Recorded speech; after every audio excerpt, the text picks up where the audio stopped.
Selamat pagi, salam sejahtera buat kita semua. Ketemu lagi sama saya di slide yang asal-asalan ini, jadinya pembahasannya masih tentang pelabuhan.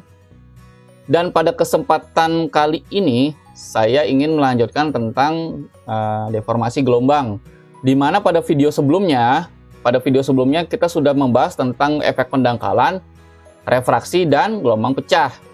Nah, itu yang belum nonton video itu silakan ditonton dulu ya. Baru kemudian lanjut ke video yang ini. Nah, untuk yang sisa dari deformasinya, yang tersisa pembahasannya maksudnya itu adalah difraksi dan refleksi.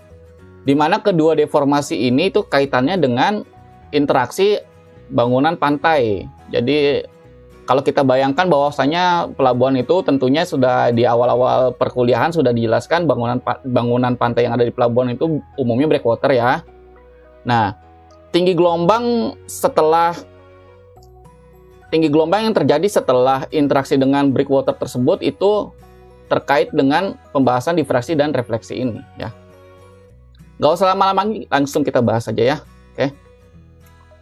Nah, sebelum saya masuk ke difraksi, jadi silakan dibaca definisinya ini. Difraksi itu adalah gelombang dia spreading ya, itu menyebar ya.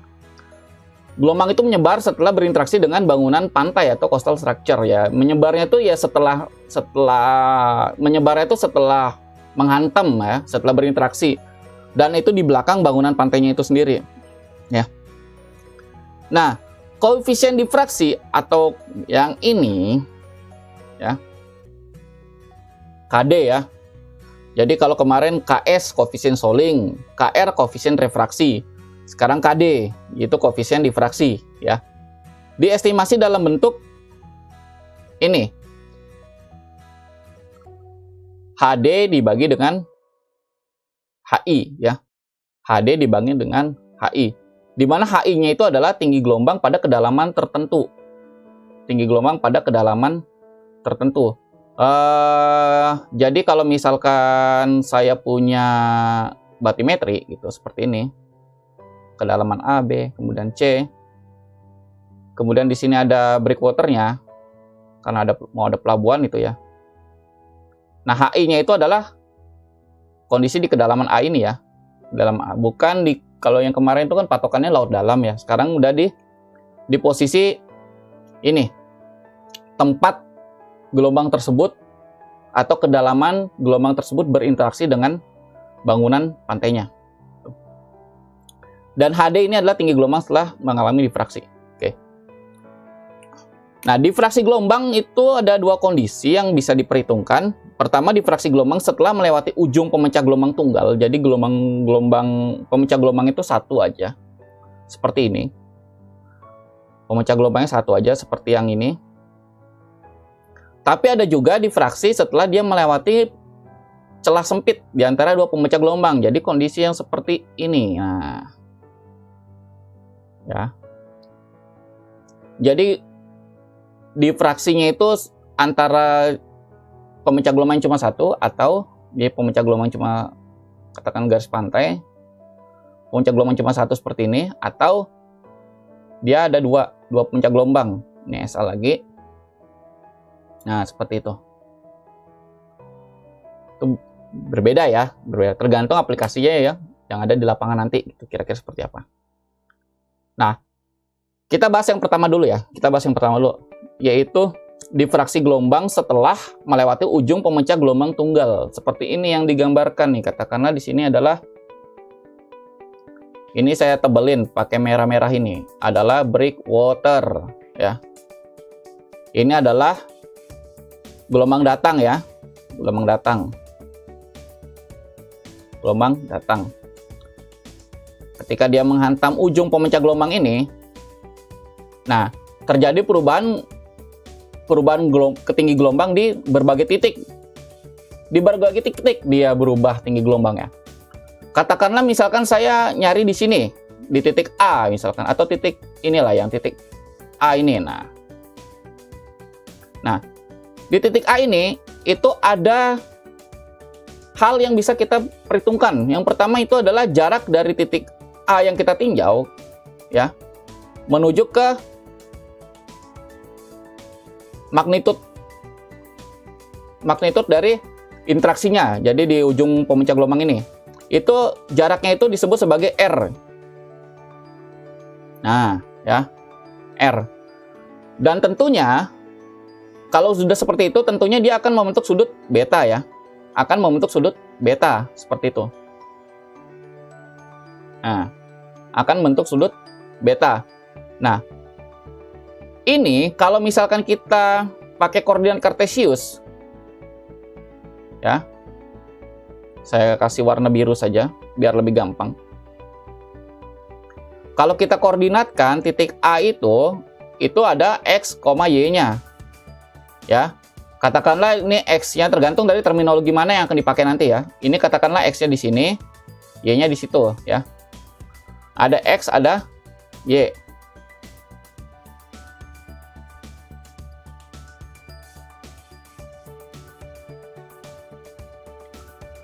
Nah, kemudian tentu juga ada terminologi panjang gelombang. Nah, ini tinggi gelombang setelah pecah, bukan setelah pecah, sorry.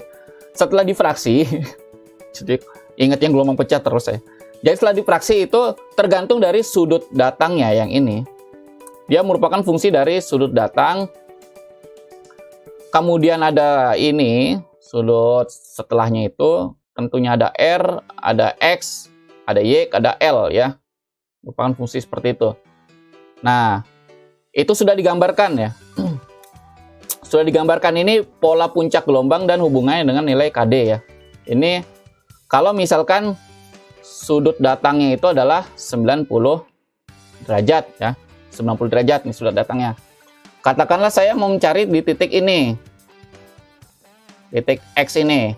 Nah, nanti tinggal ditarik aja. Ya. Tarik aja. Nah.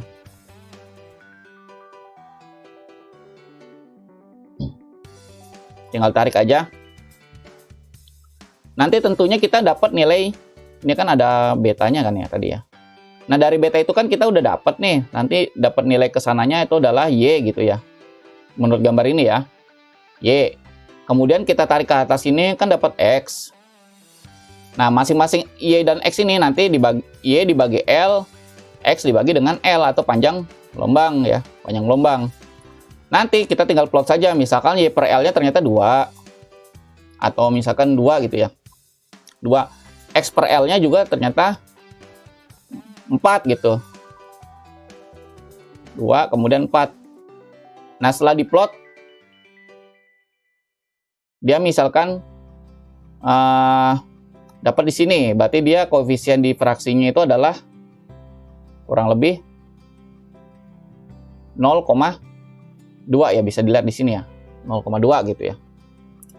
Ya, misalkan kita inilah tarik ke sana ya, hampir antara 0,1 sampai 0,2 ya. Sini. Nah. Ya. Seperti itu. Antara 0,1 sampai 0,2 koefisien difraksinya. Ya, kurang lebih seperti itu ya. Nah. Next berikutnya. Nah, ini untuk yang sudutnya 60 derajat. Sudutnya 60 derajat, modelnya seperti ini. Nah, ini gambar untuk yang 90 derajat, ini untuk gambar 60 derajat. Gimana caranya kalau misalkan sudut kalian itu? Silakan menggunakan tabel ini aja. Ya. Tinggal menggunakan tabel ini saja ya. Tinggal menggunakan tabel ini. Yang tadi betanya sudah saya gambarkan, jadi misalkan di sini ada breakwater, kemudian ini adalah gelombang datang. Ini ada theta di sini, sudutnya itu di sini ya. Kemudian ada L ya. Dia punya L juga. Nanti kita mau nyari di kedalaman sini koefisiennya. Nah, tentunya di sini ada betanya. Nah, betanya itu adalah ini. Kemudian R-nya itu adalah ini. Nah, beta, alfa, theta sama L. Sudah, tinggal di plotting aja, langsung dapat. Kalau misalnya nilainya di antara itu tinggal di interpolasi aja. Kurang lebih seperti itu. Ini dari sudut yang 15 derajat sampai sudut yang 90 derajat. Nah, Oh, bahkan sampai 150 derajat juga. Saya saja yang membuatnya agak-agak lupa. Dan sampai 180 derajat bahkan ya. Sampai 180 derajat. Kalau 180 derajat gimana? Jadi si breakwaternya seperti ini. Ya. Gelombangnya hantamnya seperti ini. Nah, itu kurang lebih seperti itu. 180 derajat atau 0 derajat lah gitu ya. Atau 0 derajat. Nah, berikutnya adalah difraksi gelombang setelah melewati celah sempit di antara dua pemecah gelombang. Yang tadi kan satu doang nih, sekarang ada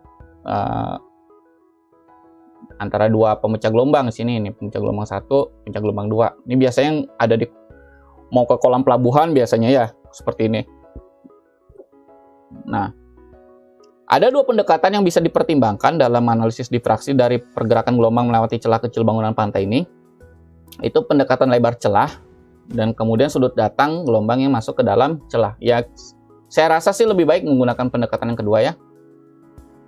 Karena kalau yang pendekatan lebar celah ini bisa dilihat ini koefisiennya, kita tinggal nentuin aja dia kedalaman di sini berapa ya.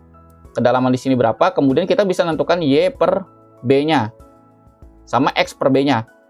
Y per B ya. B itu adalah lebarnya. Lebar celah ya. Lebar celah. Pun juga yang ini ya. Sama juga yang ini. Yang lainnya juga. Bedanya apa sih ya? Rasionya aja nih 4 ya. Kemudian ini 4 juga nih 20 nih.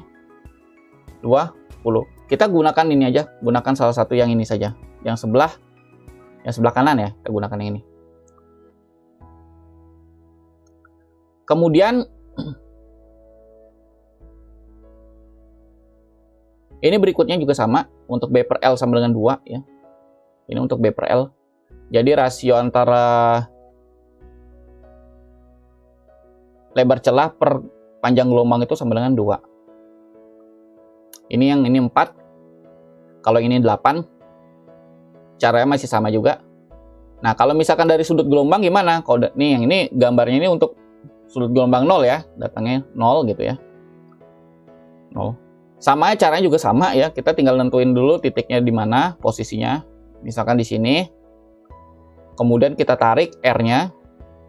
Dapat R, dapat X, dapat Y, baru kita plot di gambar ya. Jadi seperti yang saya bilang tadi, misalkan tadi ya.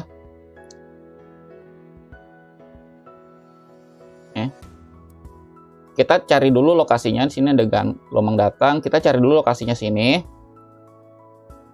Ada R, ada beta gitu kan. Kita bisa nentuin X, Y-nya. Baru kita plotting ke gambar gitu ya. Plotting ke gambar. Lalu kemudian ini untuk yang sudutnya 15 derajat. Ya, sama juga aplikasinya. Ini sudut 30. Jadi di fraksi ini kita tinggal memakai gambar atau tabel aja. Ya. Ini untuk yang sudut datangnya 45 derajat. Ini yang 60 derajat. Ini 75 derajat. Dan selesai, sudah kira-kira seperti itu. Kalau yang 90 derajat gimana ya? 90 derajat yang tadi ini bisa gunakan yang ini juga ya sebenarnya sih. Tapi kita harus tahu celahnya tuh berapa gitu. Celahnya tuh berapa. Rasio celahnya gitu ya. Tuh berapa. Lalu kemudian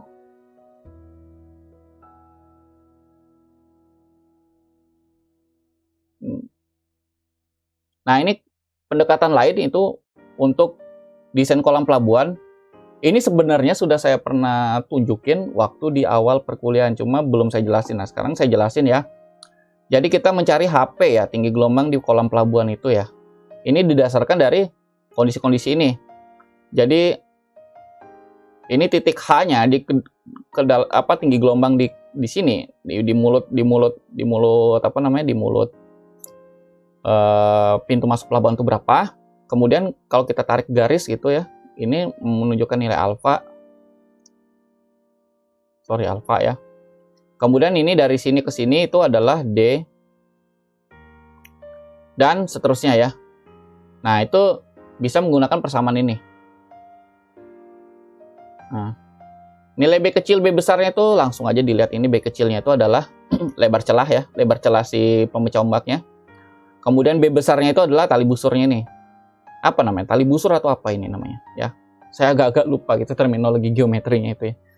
Yang pasti seperti itu ya. Jadi itu sudut yang dibentuk per 180 kali pi kali D. Nah, kali pi kali D. Atau sebenarnya itu kan B-nya itu adalah alfa per 360 kalikan dengan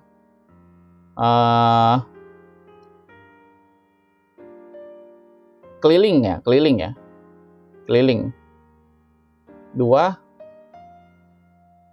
pi R ya, 2 pi R gitu ya, 2 pi R gitu. Nah, sehingga dapat alfa per 180 kali pi R. Dan ini sama dengan ini, dan karena apa? D yang di sini adalah bukan diameter tapi jari-jari gitu ya. Jadi D-nya ini adalah jari-jari. Biasanya kita gunakan ini ya. Biasanya kita gunakan D itu diameter ya, tapi di sini dia jadi jari-jari. Tapi terminologinya sama seperti ini jadinya. Ya. Nah. Oke, kurang lebih seperti itu ya. Dia jadi kayak semacam tali ya, tali busur gitulah modelnya. Atau apalah, kalau misalkan saya salah silakan dikoreksi aja. Itu dari difraksi kemudian masuk ke refleksi. Nah, refleksi ini penelitiannya tuh banyak banget tentang refleksi ini. Jadi gelombang berfluktuasi setelah tumbukan dengan bangunan pantai. Jadi setelah dia bukan di ujungnya tapi di badannya ya. Dia kayak menghantam badan bangunan pantainya gitu ya. Nah, tumbukannya mempengaruhi tinggi gelombang. Nah, banyak model-model fisik sebenarnya yang memberikan koefisien refleksi setelah adanya tumbukan dengan beberapa tipe bangunan. Nah, pertama ini. Kalau si breakwaternya itu dinding vertikal dengan puncak di atas air ya, puncaknya. Ini koefisien refleksinya sekian. Sampai dengan kalau misalkan si breakwaternya itu adalah breakwater sisi miring, itu koefisien refleksinya 0,3 sampai 0,6. Ya, 0,3 sampai 0,6. Kalau bangunan vertikal dengan peredam energi diberi lubang gitu ya, pemecah gelombang diberi lubang itu koefisien refleksinya 0,05 sampai 0,2 gitu. Kurang lebih seperti itu setelah mengalami hantaman gitu. Ini tinggal bisa diikutin aja atau melihat beberapa penelitian-penelitian lain terkait ini, itu masih banyak banget sebenarnya. Masih banyak sekali koefisien refleksi yang bisa dihitung. Nah, jadi hubungan antara koefisien refleksi itu adalah X itu adalah koefisien refleksi, dan tinggi gelombang setelah berefleksi adalah HR, dan tinggi gelombang sebelum dia berefleksi itu adalah HI ya. Jadi HR itu adalah X dikalikan HI.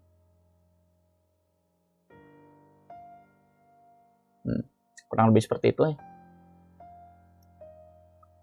Jadi sebenarnya deformasi gelombang itu baik dari koefisien Soling, refraksi, difraksi sama refleksi, ujung-ujungnya adalah kita mencari koefisien yang dikalikan dengan kedalaman yang sebelum terjadi deformasi gelombang tersebut gitu ya. Jadi suatu koefisien dikalikan dengan tinggi gelombang sebelum dia berdeformasi. Nah, kira-kira itu saja penjelasan tentang difraksi dengan refleksi. Mudah-mudahan bisa nyambung dan masuk gitu ya. Saya mohon maaf bila ada kesalahan dalam penjelasan. Silakan langsung aja di komen aja kalau misalkan ada kesalahan, atau langsung di email saja ke saya.